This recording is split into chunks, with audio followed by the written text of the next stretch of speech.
Doncs molt bé, encarrilem la recta final. Des d'aquí fa impressió, i a més és molt esfèric.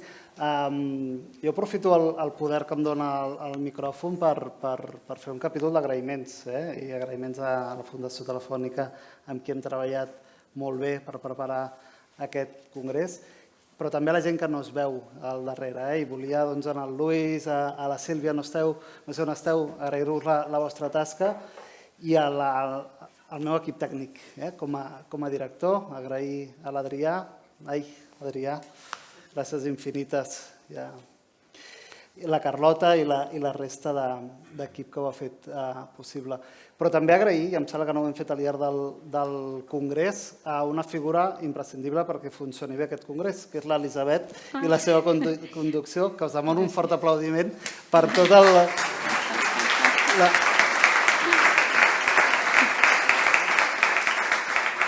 Gràcies. Per tota la tasca que ha fet i ho ha fet molt bé. Tenim una bona i una mala notícia. La bona notícia és que aquesta taula rodona durarà 30 minuts, per tant, de seguida anem a l'experiència que ens dirà l'Osman Omar. La mala notícia és que en aquests 30 minuts hem de parlar de persones i, per tant, és poc temps. És veritat que al llarg del congrés més o menys hem anat parlant de persones, però en 30 minuts realment és poc. I ho hem de fer d'un tema que ha anat sortint, que és l'ocupació, l'ocupabilitat, l'empleo, que el Carlos Molina en una anterior sessió ja ha fixat com un dels reptes principals de la transformació digital, però que ara mateix hi aprofundirem. A mi, com a moderador, he fet la part fàcil, ara em toca la part difícil, que és canviar al castellano para facilitar el debate y el diálogo que podamos establecer entre todos. Os presento a tres cracks. Los conocí el viernes, no los conocía antes, pero desde entonces me han gustado mucho sus perfiles. Os presento a César López, de la Fundación Good Job, a Conchi Rafael, de la Fundación Quiero Trabajo, y finalmente a Pau Horta, de la Fundación Ergon, que bueno, ya luego tendremos, creo, un diálogo. A los tres les hemos pedido que respondan a esta pregunta de la mesa redonda. ¿Son los empleos digitales una oportunidad para las personas vulnerables? Tendremos tres experiencias, tres enfoques diferentes, lo veréis, pero primero os pediría muy brevemente que presentarais pues, vuestra fundación, vuestra entidad y un poco lo que hacéis. César. Muy bien, pues buena tarde, buenas tardes a todos. Saludos al conseller Carlos Palacios y muchas gracias por la invitación. Roger, a la taula también, por invitarnos a contar un poco nuestra experiencia. Nosotros, la Fundación Good Job, somos una organización sin ánimo de lucro con origen en Barcelona, en Cataluña, que nos dedicamos esencialmente a la integración laboral de personas con discapacidad. Nuestro foco es empleo y discapacidad, aunque dentro de nuestros estatutos y ya poco a poco vamos entrando ahí, también entramos en otros colectivos en riesgo de exclusión social. Pero sí es cierto que nuestro foco es el empleo. No somos una organización asistencial, somos una organización muy enfocada a la mejora de la posición del colectivo de personas con discapacidad, y para ello pues creamos una organización sin ánimo de lucro que es la Fundación, y debajo de ella y como herramientas pues creamos centros especiales de trabajo y de empleo pues en Cataluña, en Madrid, en Castilla y León, Cantabria, estamos en ello, y algunas más donde queremos entrar. Ellas son herramientas, los centros especiales de trabajo y de empleo son de iniciativa social, es decir, todo su resultado son propiedad 100% de la Fundación y todos sus resultados se reinvierten en la propia organización. Por tanto, es toda una estructura sin ánimo de lucro muy orientada a la mejora de la posición de empleo del colectivo de personas con discapacidad. El porqué del colectivo de personas con discapacidad pues es básicamente porque es una posición pues, más dificultosa, un 10% más de tasa de desempleo, trabajos pues, con bastante precariedad, con bastante temporalidad, con bastante poco valor añadido y muy orientados siempre a las mismas tareas, ¿no? También muy concentrados en los centros especiales de trabajo y los centros especiales de empleo, ¿no? Nosotros, uno de los pilares fundamentales de lo que hacemos es que todos los proyectos donde entremos o las acciones que acometamos, intentamos que sean empleos o sectores de futuro, y de aquí el tecnológico, y ahora hablaremos de ello con más calma, que tengan un nivel suficiente de valor añadido para que se sostengan en el tiempo y que además tengan una fácil entrada. Y para mí el sector tecnológico, y después explicaremos por qué, esto lo cumplen un poco. Y otra de las cosas que nosotros estamos muy empeñados es en intentar que cada vez más personas con discapacidad trabajen en los entornos abiertos y ordinarios de trabajo. Es decir, que los centros especiales de empleo tengamos esa función de correa de transmisión para que, en la medida de lo posible, y siempre que se pueda, porque hay personas que por sus características requieren de apoyos tan intensivos como que no lo permite una empresa ordinaria o no lo permite hoy, pero sí vemos que hay muchas personas que sí podrían trabajar en entornos abiertos y vemos muchas ventajas en general para las personas, para la apertura un poco mental de las sociedades y de las empresas a tener apoyos a personas diversas, no solo personas con discapacidad, y otras muchas cosas. Y si te parece... Has ido apuntando alguna cosita que luego profundizamos. Conchi. Pues Fundación Quiero Trabajo nace en 2016, también en Barcelona. En 2019 abrimos una sede en Madrid y ahora estamos trabajando muy duro para poder abrir y expandirlos por Andalucía. Nuestro objetivo principal es empoderar a personas, pero especialmente a mujeres, a través del empleo.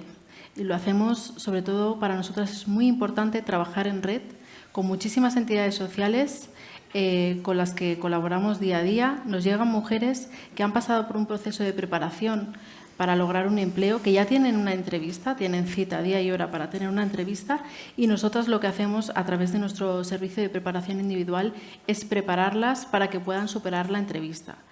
Creo que somos una fundación única tanto en Barcelona como en Madrid, porque solo existimos nosotras. Lo hacemos a través de la preparación de la imagen, trabajando la comunicación verbal y la comunicación no verbal, y a través de la preparación del discurso, con el apoyo de profesionales, principalmente directivos de grandes empresas, que ayudan a estas mujeres a preparar su discurso para superar la entrevista.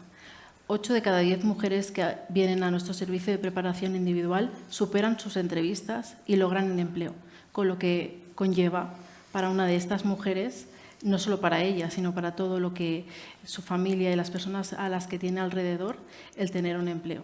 Queremos que el empleo cambie las vidas de las mujeres que vienen a nuestra fundación y nosotras luchamos cada día por conseguirlo y por acompañarlas. Genial. Pau, ¿qué hacéis desde Ergon? Vamos a ver, yo os voy a dar una perspectiva totalmente diferente. Imaginaros mayo del 2019, un año antes de la pandemia, una serie de personas profesionales que nos hemos conocido a lo largo de nuestra trayectoria profesional, pensamos que tiene sentido crear un think tank para reflexionar, promover e impulsar iniciativas que tienen un propósito tan simple, tan sencillo y tan fácil de realizar como mejorar la gestión del mercado de trabajo en este país. Estamos hablando a nivel estatal, a nivel nacional. Empezamos 15 personas que constituimos nuestra fundación en mayo del 2019. Hoy ya somos más de 200 personas a nivel individual que colaboramos en la fundación. Y lo hacemos desde 3 perspectivas.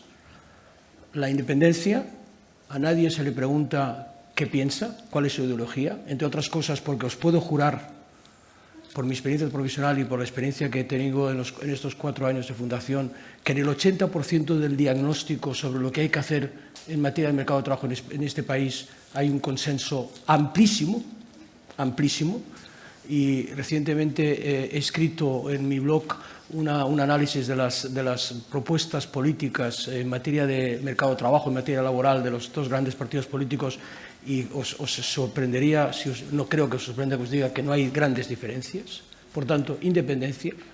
La segunda, transversalidad. Yo ya tengo nietos. Lo que hoy el sistema educativo está haciendo con sus nietos, esté formando, o el tipo de formación que el sistema educativo español dé a mis nietos, y a vuestros nietos, a vuestros hijos, evidentemente, digamos, afectará a su empleabilidad futura. Y la tercera, desde una perspectiva no operativa. No hemos venido a operar, hemos venido a impulsar, a promover y a digamos, influir con una perspectiva, digamos, disruptiva para incitar y promover acciones que sean y que tiendan a esta construcción de este objetivo. Deciros que en la jornada anual que celebramos la semana pasada presentamos físicamente un libro, que es el primer libro que hemos publicado con las propuestas Ergon para mejorar el mercado de trabajo, al cual podéis acceder, digamos, a través de nuestra web. Voy a enseñar este libro porque me lo has dado antes. Podéis acceder a nuestra web y, en todo caso, si alguien quiere tener una edición, digamos, física, por favor, contactar con nosotros y os lo haremos llegar. Muy bien, genial. Pues vamos a ello. Elisabetta antes ha respondido que sí, que los empleos digitales son una oportunidad. ¿Alguien se atreve a contradecirla o a matizarla? ¿Quién rompe el hielo? Recordar la tiranía del cronómetro. Vamos a ver, si os parece, ya que estoy en el uso de la palabra, cojo digamos, serán muy rápidamente. Vamos a ver, estamos hablando de tres conceptos: empleo, digital y vulnerabilidad.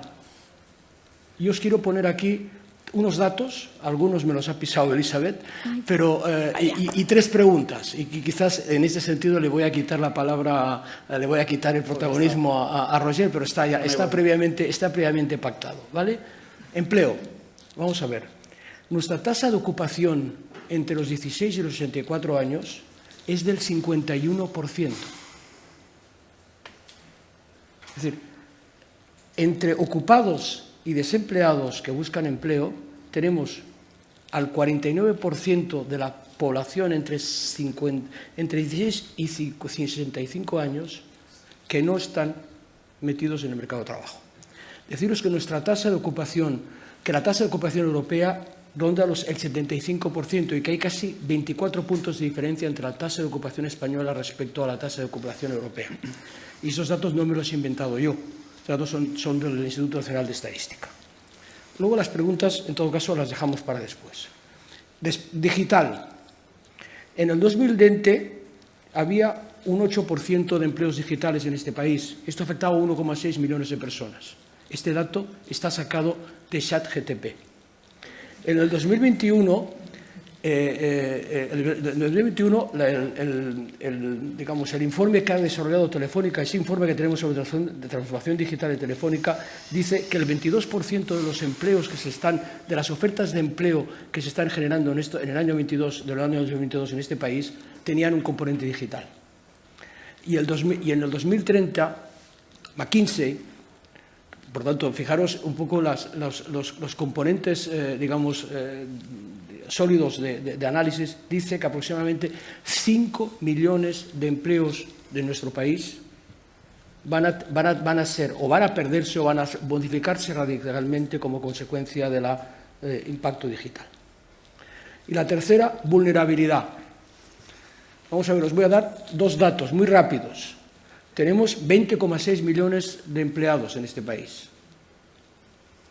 De esos 20,6 millones de empleados, 14 millones trabajan en el sector privado, de los cuales 3 millones son temporales, 3,5 millones trabajan en el sector público y 3,1 millones son desempleados, personas que están, digamos, accediendo al sistema público de empleo para acceder a un nuevo empleo. Es decir, si sumamos los 3,1 millones de desempleados y le sumamos a los 3 millones de personas que tienen un empleo no temporal o no indefinido, etcétera, tenemos 6 millones de personas en riesgo de vulnerabilidad. Termino. César. Bueno, yo me gustaría explicar que he tenido el placer de acompañar a muchas personas en situaciones muy complicadas en todos los sentidos, a nivel personal, a nivel económico y a nivel emocional. Y puedo decir que sí, que el empleo digital las ha ayudado a cambiar sus vidas, literalmente, porque yo cuando les pregunto qué ha supuesto para ti, ¿no? Bueno, pasar por Fundación Quiero Trabajo, que la acompañemos, que una mujer me diga: me sentía en un pozo sin escalera y gracias a vuestro apoyo, ¿no?, a vuestro acompañamiento, he cambiado mi vida, pues entonces sí que puedo afirmar que el empleo digital le ha cambiado la vida. Entonces tengo casos como, por ejemplo, el de Desiree, que es una mujer que vino de Venezuela, sola con un niño de 5 años. Sí que es verdad que lo que se encontraba es que lo que le ofrecían en general eran trabajos pues, de cuidadora, de limpieza, etc. Nosotras, que vamos un poquito más allá y que no nos ponemos límites, le propusimos formarse para poder en un futuro encontrar un empleo digital. Y lo hizo a través bueno, pues hay fundaciones, ¿no?, con las que nosotras colaboramos. Esta mañana he visto a Ali por aquí, de Factoría F5, a través de un bootcamp intensivo de 8 horas diarias, de 8 meses de duración. Desiree actualmente ha cambiado su vida, está trabajando en Adevintia. Ha tenido una oportunidad que no todas las mujeres que vienen a lo mejor de Venezuela la tienen.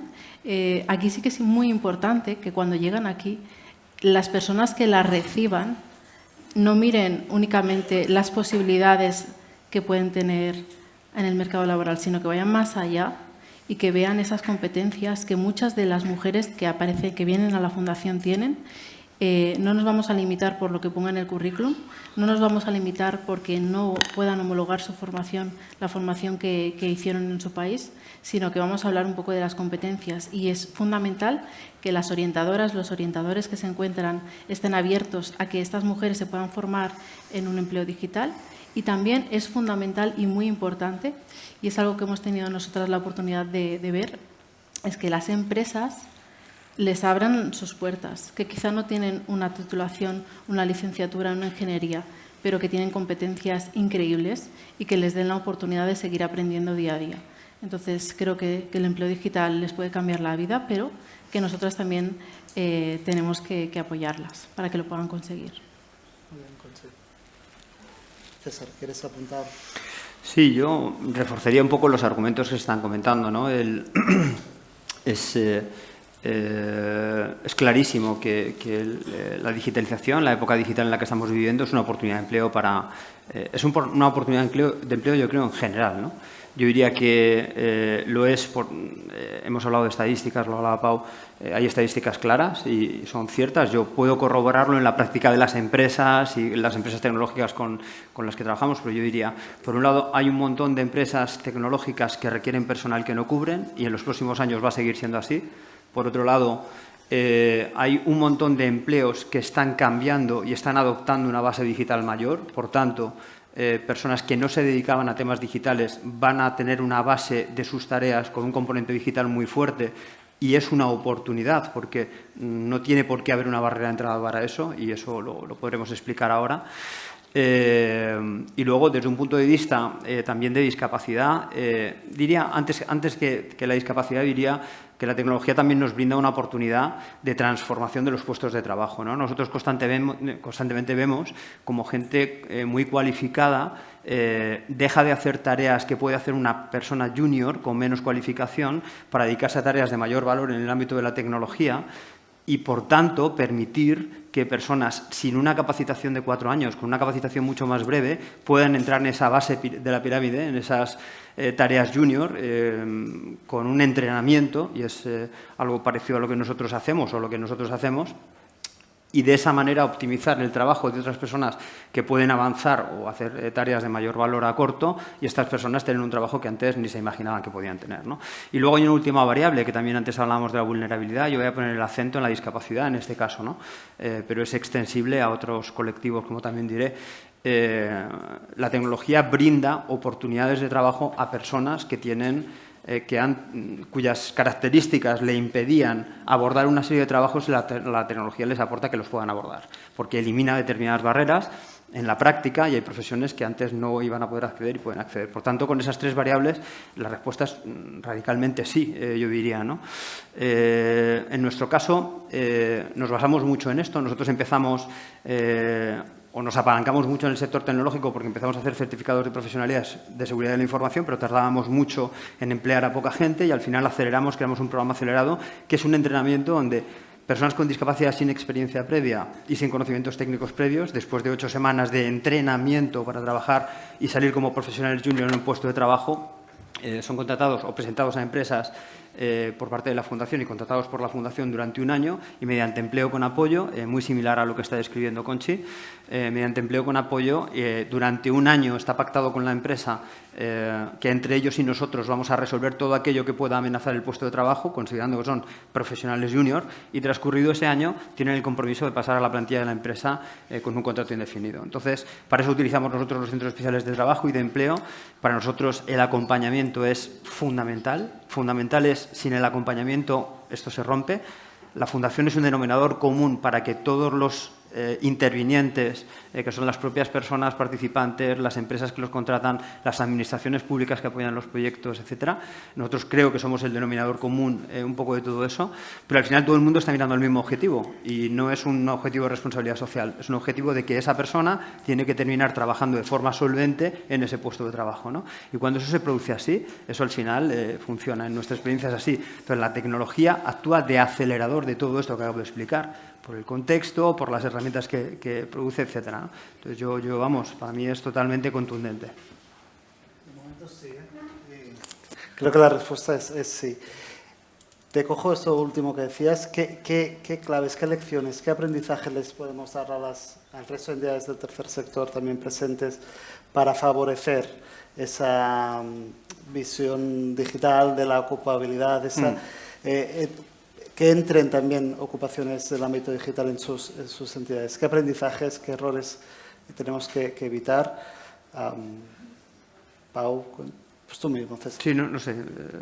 Yo si queréis... Tenemos 7 minutos. Venga, pues con esto engancho. Tiene la palabra, señor Feijóo. Voy. Ay, no, que eso era de ayer.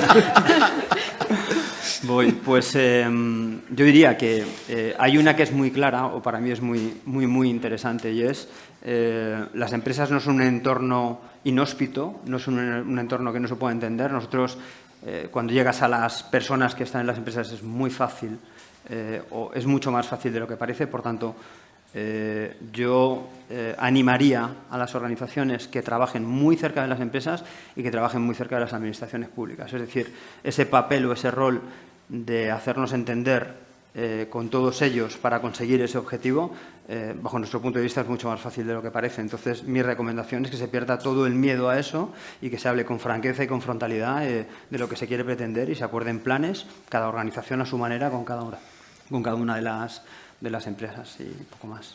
Genial. ¿Conchi? Yo creo que hay cosas que hay que seguir trabajando, porque sí que creo que el empleo digital puede transformar la vida de las personas, pero, por ejemplo, hacer accesible la tecnología a muchas mujeres, ¿no?, que a lo mejor estaban participando en un programa con nosotras y me dicen: Conchi, tengo que elegir entre tener datos o comer. Entonces, hay que mover muchas más cosas a nivel social para que esas mujeres tengan esas oportunidades de poder llegar y formarse en empleos digitales. Entonces, hay que empezar a educarnos en ese sentido, en el ámbito social. Romper la brecha digital, sí, pero hay que educar a nivel laboral, social y en general. Tenemos que acercar esas oportunidades a todo el mundo. Y en este caso, quizá hay que empezar a trabajar desde mucho antes para que todo el mundo pueda acceder, pues ya os digo, a una conexión a datos para poder formarse. Y eso es algo que hay que empezar a cambiar también. El entorno de la digitalización y de la innovación es un entorno, digamos, que es un reto para las organizaciones en general y desde mi punto de vista, o desde nuestro punto de vista, para el tercer sector en particular, ¿no? Es decir, también es cierto que hay un hándicap, que es la dimensión del tercer sector. Digamos, exige que los procesos de digitalización se hagan con ámbitos, con un entorno de colaboración, con un entorno de cooperación, etcétera, etcétera, que a veces resulta difícil y es un elemento cultural. Yo, respondiendo a tu pregunta, te diría 3 cosas. Primero, y aquí hay un conseller de la Generalitat al que creo que nos conocemos desde hace unos cuantos años y entenderá perfectamente el mensaje que le voy a lanzar. Pensemos también en la administración. Es decir, la administración pública también puede ser una fuente de contratación y debe de ser una fuente de contratación de las personas vulnerables. Es decir, hablamos siempre de empresas y las organizaciones. El propio tercer sector ¿Realmente vosotros estáis, digamos, gestionando los procesos de selección de vuestros equipos internos tomando en cuenta también ese factor? Es una pregunta que os lanzo. ¿Podemos exigir a la Administración digamos, que haga esfuerzos por crear digamos, estructuras de responsabilidad social corporativa dentro de la propia Administración que permitan ese tipo de contrataciones? Y sobre todo, y en la cercanía de las elecciones del día 23, pediros a todos, y por eso estas referencias, digamos, macroeconómicas, que vuestro voto sea un voto igual de exigente como es vuestra actividad diaria con los colectivos con los que trabajáis.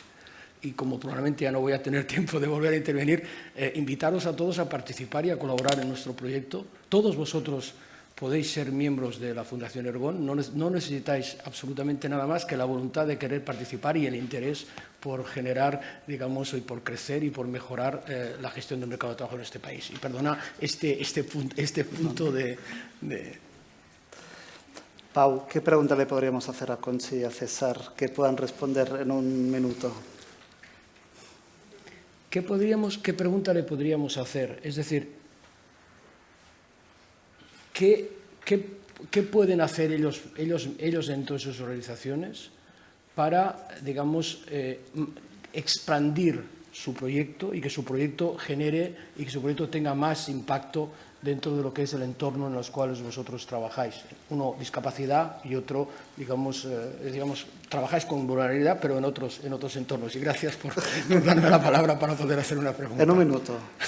Bueno, nosotras, de hecho, justamente por la situación de pandemia, a partir del 2020 tuvimos que trabajar para poder llegar a muchísimas más personas y el cambio ha sido el impacto muy importante. Somos 7 personas en la Fundación, entre Madrid y Barcelona, y solo en 2022 atendimos a 2.800 mujeres, 20.000 horas de formación, y esto fue gracias a la transformación digital que aplicamos como solución a la situación de pandemia. Entonces creo que estamos trabajando en ello para poder llegar a cualquier punto del país y de fuera del país y a muchísimas más mujeres.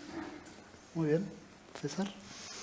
Bueno, nosotros en el plan estratégico que tenemos otros colectivos, tenemos personas, avanzar hacia otros colectivos, avanzar hacia personas con discapacidad con mayor severidad, avanzar geográficamente y avanzar en otras actividades de base tecnológica y que no tengan base tecnológica, pero que cumplan esos sectores de empleo, que cumplan esos requisitos que comentaba al principio. Así que tenemos muchas líneas abiertas.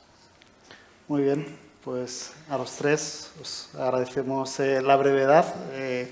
Sabía que queríais hablar mucho más, pero teníamos esos 30 minutos pactados.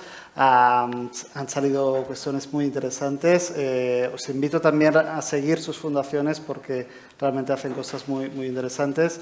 Y nada más, Pau, Conchi y César, os agradecemos vuestra participación. Gracias. Gracias.